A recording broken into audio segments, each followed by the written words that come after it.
Good evening, people of Britain and fellow YouTubers. In this video, we're going to tell you the main pitfalls in rent to rent that they will not tell you on property courses or most training or seminars.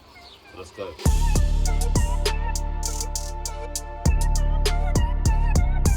you like content like this, make sure you like and subscribe. Write in the comments what you want to see us speak about next. Okay, so the first pitfall is it's not passive income, but people sell you the idea of it as if it is passive income when it's not. A lot of people that speak about rent to rent always just sell you the dream. They always tell you all the good things about it. They never speak about the bad things or what could go wrong. And that's probably because they want to sell you their course or their program. So a lot of people think you just pick up your keys for your first deal and then you just move to Dubai and then you know the rest of your life is all taken care of. Money's always coming into your bank, but it's actually a business and you have to run it like a business. And you can make it more passive, obviously, when you grow and scale. You can employ people to do things, but even then you have to manage that until you get a manager, and then you'll always have to run the business. Basically, you can't just disappear on a beach. Yeah, rent to rent. We made it. Piece of piss. Just parked up the Lamborghini. If you get a rent to rent deal, it is not passive for you.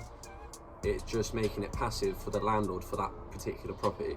Yeah, obviously you can make good money with rent to rent, but it is not passive income. So that's one of the main pitfalls. It's just like if you say, for example, you quit your job, now you've got to do that job. Yeah, there's a lot less hours to do, but you're still working and you still have to do stuff. So basically, it's not passive income. So the second main pitfall is you have to guarantee the rent. So a lot of people that do rent to rent, they just say that they can guarantee the rent to the landlord.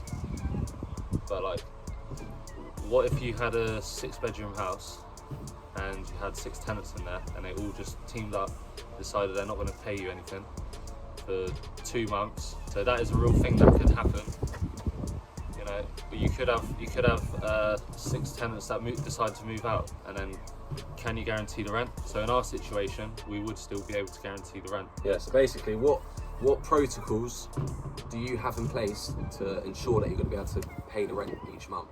Because as he said, if you have a 6-bedroom house and the 6 tenants decide that they're not going to pay you the rent, how are you still going to guarantee the rent for the landlord? Yeah. It's pretty unlucky if that happens. The tenants, all of them decide not to pay rent. It's unlikely. That is a possibility, and you will still have to pay the rent regardless. So another thing, people often get deals where maybe it profits £500, £400 a month, and the room rents might literally be £600 or £500 a month. So if you lose that one tenant, you're either just about breaking even or you're on a loss. So you know, don't rush to grab any deal you can, because it makes like a little bit of money, because it's a HMO at the end of the day, and people constantly move in and out. You're never going to be fully occupied for 6 years or something. It's impossible. So you have to really think about that before you get into rent to rent. Okay, so another pitfall, just dealing with tenants. Right now we're alright, but we've had problems with tenants before. Yeah, we've got some good tenants at the moment. It's just one of the pitfalls. Like, you're always going to have to deal with tenants. Mm-hmm. And with tenant referencing, you could do a viewing of a tenant, and go do the reference checks. They could pass referencing, but then they could still end up being a bad tenant. Yeah. So just because they pass referencing don't mean they're going to pay you rent. Yeah. So always, when you're doing a viewing with a tenant, just go with your gut feeling. Yeah, if you feel like he's a bit weird, but he looks perfect on paper, you don't trust him, maybe that's a sign. Yeah, always go with your gut feeling. Alright, another big pitfall is you don't own the asset at the end of it, or you don't own the asset at all. So that is a pitfall, but it also isn't really a pitfall, because say for example you want to start a business as a pizza shop or a barber shop or anything like that, you could still run your business, make good cash flow, but it would maybe be better if you bought the property as well, like the barber shop or the fish and chip shop. So we do get the point of that, and it would definitely be better if we could own the asset at the end. Rent to rent is a good way to get cash flow each month. A lot of people say that it isn't, and you shouldn't do rent to rent, but like even the council do rent to rent. They'll rent properties off landlords and rent them out to other people. Yeah, so you don't own the asset, you don't own the property, so you're not going to benefit from capital growth. Yeah, it's just the cash flow. Yeah, but you're getting cash flow.